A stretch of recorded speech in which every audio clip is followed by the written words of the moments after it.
Chapter 4 Hard Times. My 10 years in America had been happy and eventful, but at the same time they had been remarkably strenuous. Life would have been so much easier if I could have devoted all my time to study. As things were, however, I was always in need of money and had to work out ways and means of earning my livelihood. When the first summer vacation came around at Lincoln, I was at a loss to know what to do because it was a rule that no student could remain on the campus after term had ended. I went to New York and stayed with a Sierra Leonean friend in Harlem. He was in no better straits than I was, and so we immediately set about planning how to get a job. We thought we had the brainwave and went to the fish and poultry market early each morning, bought fish at wholesale prices, and spent the rest of the day trying to sell it on a street corner. The job was particularly uncomfortable for me as I seemed to have some kind of allergy towards fish. Although both my arms and eventually my body became covered in the most irritating rash, I would willingly have stuck it out if the job had shown the least bit of profit. After a fortnight of this, however, it was clear that I was losing what little money I had, and so I decided to pack it up. This caused a row between us, which was a pity, for it meant I was not only without a job, but also without a place to stay. I was wandering down 7th Avenue in Harlem, wondering where I could turn next, when suddenly I ran into a fellow student from Lincoln who came from Demerara in British Guiana. I told him of my difficulties, no money, no job, and nowhere to go. "Don't worry, old chap," he said encouragingly. "I think I can solve the accommodation problem as a start." He explained that he knew a West Indian family who were extremely kind and sympathetic, and that if he went along and put my case before them, he felt they might help me out.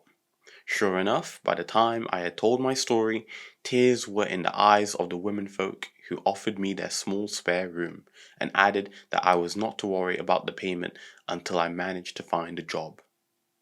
It was through a doctor friend of this family that I was introduced to my first girlfriend in America. This was Edith, a nurse in Harlem Hospital. I must have been a great disappointment to her. I was quite penniless, so, apart from taking her for walks and gazing into shop windows, I could not offer her much in the way of entertainment. And I must have been a bit of a bore because my favorite amusement at the time was to stand and listen to the soapbox orators at the street corners. I was quite happy to spend my evenings there, either quietly listening or, as was more often the case, provoking arguments with them. Poor Edith. She was crazy about dancing, the movies, and the gayer things of life. It was not surprising, therefore, that she slowly drifted away from me. It was round about this time that I found a job in a soap factory. I had imagined that I would leave work each day exuding the scent of roses or honeysuckle, but this was far from the case. It turned out to be by far the filthiest and most unsavory job that I ever had. All the rotting entrails and lumps of fat of animals were dumped by lorries into a yard. Armed with a fork, I had to load as much as I could of this reeking and utterly repulsive cargo into a wheelbarrow and then transport it, load after load, to the processing plant. As the days went by, instead of being steadily toughened, I had the greatest difficulty in trying not to vomit the whole time. At the end of 2 weeks, I was almost fit to be transformed into a bar of soap myself. My limbs ached so much at the day's end that I had to rub myself nightly with liniment before I could hope to get any sleep and build up enough energy to tackle the next day. A doctor friend of mine advised me strongly to leave the job. If I did not, he said, I would certainly never complete my education in America. Taking his advice, I began to look for other work. Job hunting in America at that time was most difficult because the country was just emerging from the Depression. Life was so hard on some people that sometimes I would see men and women picking scraps of food from out of the dustbins. In fact, had it not been for the generosity of my landlady, I should have been doing the same thing. As I seemed to have had no luck in finding a job, I decided to go to sea. In order to do this, I became a member of the National Maritime Union, a body affiliated to the Congress of Industrial Organizations, which was at the time one of the most active trade union organizations in the United States. As the competition for employment was so great in New York, I went to Philadelphia where the demand was less. There, I was lucky in getting a job aboard the Shawnee, a ship of the Clyde Millery Line plying between New York and Veracruz in Mexico. Every summer thereafter, until the outbreak of the Second World War in September 1939, I managed to get employment at sea. When I first applied for a job, the official of the shipping line asked me brusquely, "Can you wait, boy?" At first, I thought he was asking me to postpone my application, and when I hesitated, he raised his voice and said, "Well, come on, can you wait at a table?" Terrified of being turned down, I assured him that I could wait. So I was sent to sea as a waiter. I was dressed up smartly in clothes to suit my new position, and the time for the first meal approached. The dining room started to fill up and the head waiter told me, "Get along then." I felt like a frightened rabbit as I looked helplessly around the kitchen for somebody to give me a lead, and I had said I could wait. The head waiter glared at me and shouted, "Well, take in the soup." I mumbled, "The soup," as I looked around for it. When I found it, I betrayed myself completely by pouring it into, rather than onto, a flat plate. This was not discovered until I carried it carefully to the dining room and placed what little there was left of it before the first passenger I saw with nothing in front of him. I was in too much of a hurry to get back to the kitchen and call in with the next plate to notice the strange looks that were appearing on the faces of the passengers. When I got into the kitchen, however, I found the head waiter almost ready to throw a fit. He got hold of my collar and started to shake me. "How dare I say I could wait?" he demanded. When I could get my breath back, I apologized profusely and pleaded with him not to be too hard on me because I was so desperately in need of the job. Luckily, underneath his stiffly starched exterior, he had a very soft heart. He hastily put another man in my uniform and told me that I could wash pots for the rest of the trip. This was a soul-destroying job, but at least it did not require experience. Later, I was promoted to dishwashing. I was extremely careful with the dishes, but one day, as I was taking them out of the huge steam contraption through which they passed, one broke and cut my hand so deeply that I still have the scar today. For the next trip, for the next trip, having learnt a little about dining room routine and the names of various foods, I was promoted to mess room waiter. The officers were not quite so tricky as the passengers, and after being chivied around a bit, I soon got into the way of things. Eventually, I managed to get to the cream of jobs, that of bellhop. This was most sought after as the tips were good and a smart uniform was provided, complete with a pillbox hat. It had embarrassing moments, however. One day a bell rang from one of the cabins. I knocked on the door and the lady's voice told me to enter. The next moment I beheld a most attractive woman reclining on her bunk, almost completely naked. I was so taken aback that I rushed out again before she had the time to speak. The bell went again, and cheeks aflame under my dark skin. I once again knocked on the door. The voice, full of laughter, called out that I could come in, and that all was safe, and I had no need to worry. I went in with my eyes respectfully on the ground and took her order. When I looked at her request, she was quite covered up. This kind of life was a new experience to me. I had no knowledge of the ways of sailors, and I was sometimes pretty shocked at their topics of conversation and the pornographic literature that used to be handed round among them. They used to try to persuade me to go ashore to the various South American ports where we docked. Sometimes I would join them just for the fun of it, and because I didn't want to be thought of as something unusual, but after my experience in Las Palmas, I was always a little wary of such pastimes. I did meet a Frenchwoman, however, who seemed to be of a rather better sort, and I used to visit her every time the boat went to Mexico. But somehow or other she got the idea that I had promised to marry her. Perhaps it was a language difficulty. Anyhow, rather than argue the point, I said that I would be back the following trip to stay. I had not lived with sailors for nothing. I was really sorry when war broke out and my sailor days came to an end. for apart from the lighter side of it, the pay was reasonably good, and we were always assured of 3 good meals a day. On the other hand, except for the camaraderie which existed among the crew boys, there was always a most haunting feeling of loneliness, not just being without companions, but of being nobody's concern. Many times as I walked in the streets of Veracruz or in other foreign ports, the thought struck me that anybody could have set upon and killed me, and nobody would have missed me unduly. I don't suppose any steps would have been taken to discover even my identity. I learned, too, that to sleep under the stars in my native Africa was, in spite of the raiding mosquitoes, a far happier prospect than sleeping out in the cities of America. When I first visited Philadelphia with a fellow student, neither of us had any money for lodgings, and as we had nowhere else to go, we walked back to the railway station and sat on one of the benches intending to pass the night there. We had not reckoned with the ubiquitous American police. At about midnight we were rudely shaken out of our doze and greeted by a firm but not unkind voice, saying, "Move on, chums, you can't sleep here." With aching limbs and eyes almost blind for want of sleep, we felt that it was the most cruel thing that had yet been done to us. We shuffled out of the station and wandered into the nearby park. Luckily, unlike the London parks, the gates were not locked against us, and we managed to find a couple of benches where we thought we could spend the rest of the night undisturbed. Again, fate was unkind, for no sooner had we closed our eyes than the rain started. It came down so heavily that we were forced to abandon our makeshift beds and spent the remaining few hours of darkness standing about in doorways with other tramps, trying to keep dry. For wet nights thereafter, I devised another plan.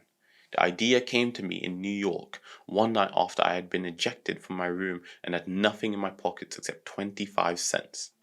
During the day, the problem of shelter had not seemed so acute, but when night came and I found that the streets had been taken over by stray cats and down and outs like myself, it was a very different picture altogether. Suddenly I got an idea. For a nickel, I bought a subway ticket and boarded a train plying between Harlem and Brooklyn. With this ticket, I traveled backwards and forwards on the train the whole night, getting what sleep I could.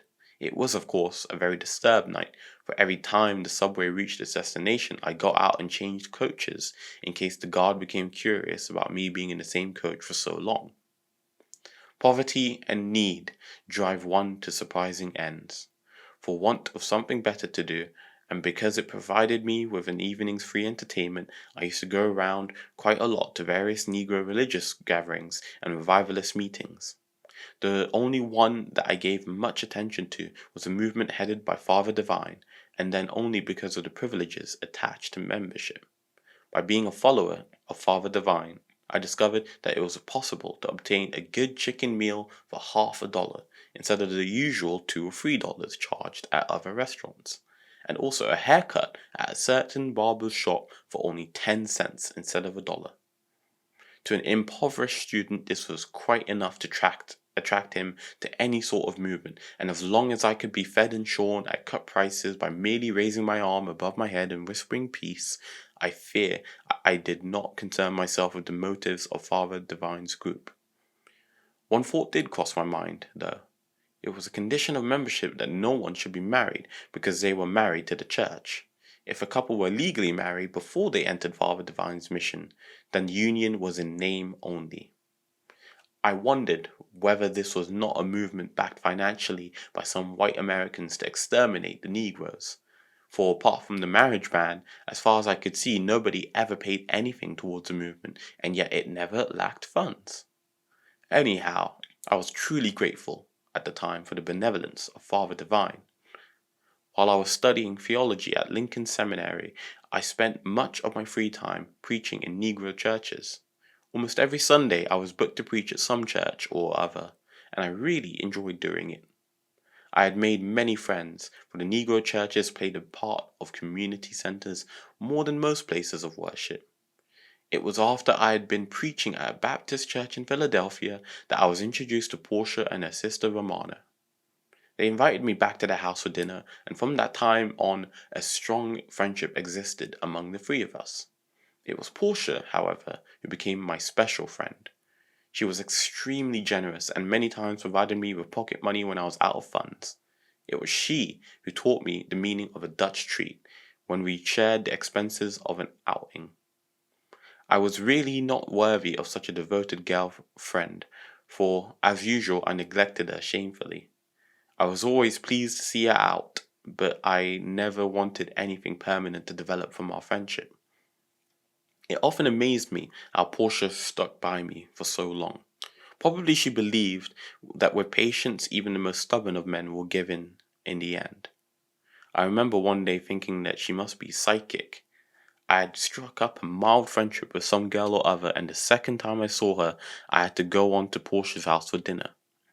When I had arrived looking, as I hoped, innocent and composed, Portia took one look at me and accused me of two-timing her, as she put it.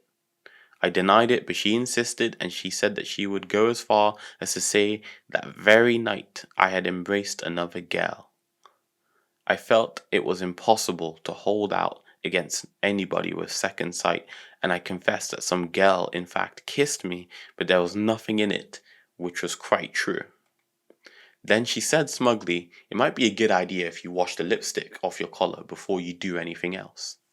Unfortunately, the fact that I enjoy women's company has led to a great deal of misunderstanding from those who look at my life from outside.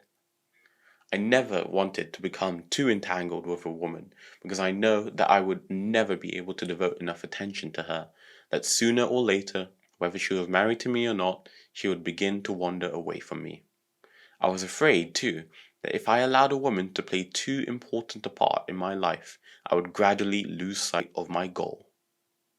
Few people have been able to understand this attitude of mine, and I have been described by various people as a Don Juan, an impotent man, and even a eunuch.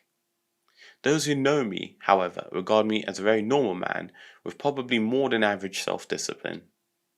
When I was in Philadelphia, I carried out an intensive survey of the Negro from a religious, social, and economic standpoint. This work, which was given to me by the Presbyterian Church, took me to over 600 Negro homes in Philadelphia alone, as well as many others in Germantown and Reading. I enjoyed the work immensely, and it was certainly an eye-opener to the racial problem in the United States, which, particularly in the southern part, was acute. When I compared this racial segregation with the modernity and advancement of the country, it made my heart sink. I well remember my first time of active racialism below the Mason-Dixon line. I was traveling by bus on one of my lecture tours from Philadelphia to Washington, and the bus stopped en route at Baltimore for passengers to refresh themselves. I was parked from first, and I entered the refreshment room at the terminal and asked the white American waiter if I could have a drink of water. He frowned and looked down his nose at me, as if I was something unclean. "The place for you, my man, is the spittoon outside," he declared, as he dismissed me from his sight. I was so shocked that I could not move. I just stood and stared at him, for I could not bring myself to believe that anyone could refuse a man a drink of water because his skin happened to be of a different color. I had already experienced racial segregation in the buses and in restaurants and other public places, but this seemed to me to be stretching it rather far. However, I said nothing and merely bowed my head and walked out in as much dignified a manner as I knew how. While at the University of Pennsylvania, I helped to set up an African Studies section there. It was there also that I began to organize the African Students Association of America and Canada. This was actually the beginning of my political activities in the United States. When I first arrived, this association was only a small gathering of African students who used to meet occasionally, but who, because of lack of organization, were not strong enough to achieve anything effective. I arranged things so that the organization took in not only the students, but also the Africans engaged in other types of work in the country. By this means, I was able to bring them all together. At the first conference, I was elected president, a position I held until the day I left for England. With the assistance of fellow African students, in particular Ako Ajay, now Minister of the Interior in my government, and Jones Quati, now in the Institute of Extramural Studies at the University College Achimota, I arranged for the publication of the association's official newspaper, which was called The African Interpreter. Through the medium of this newspaper, we tried to revive a spirit of nationalism. It was not easy by any means, for we were continually coming up against the internal conflict between the Nigerian and Gold Coast elements. The Nigerians claimed that there was no question of considering African or West African unity at the existing stage of colonial dependency, and insisted that we should leave these colonial territories to struggle for themselves, each one working out its own salvation as best as it could. Without any link or cooperation with other territories, I and the Gold Coast students, on the other hand, felt strongly that the question of territorial solidarity, that is to say, each territory mapping out and planning its own liberation, could not hope for ultimate success unless it was linked up with the other movements in West Africa. We believed that unless territorial freedom was ultimately linked up with the Pan-African movement for the liberation of the whole African continent, there would be no hope of freedom and equality for the African and for people of African descent in any part of the world. The idea of West African unity, which of course I strongly supported, became the accepted philosophy of the African Students Association, and we directed the students that when they returned to their prospective territories they should work hard politically to organize their particular areas, but that in so doing they should remain in close contact with the political activities of their territories. By this means, they would maintain not only unity within their own territories, but would pave the way for unity among all the territories of West Africa. At that time, I was interested in two sociological schools of thought in the United States. One represented by the Howard sociologists, led by Professor Fraser, and the other led by Dr. M. J. Herskovits, Professor of Anthropology at Northwestern University. The Howard School of Thought maintained that the Negro in America had completely lost his cultural contact with Africa, and the other school, represented by Herskovits, maintained that there were still African survivals in the United States and that the Negro of America had in no way lost his cultural contact with the African continent. I supported and still support the latter view, and I went on one occasion to Howard University to defend it. Apart from all my academic work and the various activities I have mentioned, I made time to acquaint myself with as many political organizations in the United States as I could. These included the Republicans, the Democrats, the Communists, and the Trotskyites. It was in connection with the last movement that I met one of its leading members, Mr. C.L.R. James, and through him I learned how an underground movement worked. I was also brought into contact with organizations such as the Council on African Affairs, the Committee on Africa and the Committee on War and Peace Aims, the Committee on African Students, the Special Research Council of the National Association for the Advancement of Colored People, and the Urban League. My aim was to learn the technique of organization. I knew that when I eventually returned to the Gold Coast, I was going to be faced with this problem. I knew that whatever the program for the solution of the colonial question might be, success would depend upon the organization adopted. I concentrated on finding a formula by which the whole colonial question and the problem of imperialism could be solved. I read Hegel, Karl Marx, Engels, Lenin, and Mazzini. The writings of these men did much to influence me in my revolutionary ideas and activities, and Karl Marx and Lenin particularly impressed me as I felt sure that their philosophy was capable of solving these problems. But I think that of all the literature that I studied, the book that did more than any other to fire my enthusiasm was Philosophy and Opinions of Marcus Garvey, published in 1923. Garvey, with his philosophy of Africa for the Africans and his Back to Africa movement, did much to inspire the Negroes of America in the 1920s. It is somewhat ironical that the white Americans in the South supported Garvey in these movements of his. They did this not because they were interested in the emancipation of the Negroes as such, but because they wanted to get rid of the black man from the South and felt that this would solve the Negro problem. It was unfortunate that I was never able to meet Garvey as he had been deported from the country before I arrived, in connection with some kind of alleged fraud that he had gotten involved in. He eventually went to England where he died in 1940. In an attempt to put into writing some of the experiences and philosophies I had gained from my association with the various organizations and how these could be best employed in dealing with the colonial question, I started writing the pamphlet, which was later entitled Towards Colonial Freedom. Although the first draft was completed in the United States, it was not until I was in London that I managed to scrape up enough money to publish it. In a short preface, I started my point of view as an uncompromising opposition to all colonial policies and put forward supporting arguments, of which the following is a brief summary. Experience for the colonial peoples under imperialist rule means their economic and political exploitation. Sorry, let me repeat that.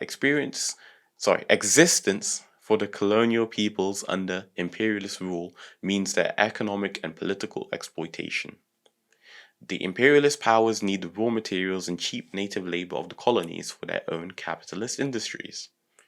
Through their system of monopolist control, they eliminate native competition and use the colonies as a dumping ground for their surplus mass-produced goods.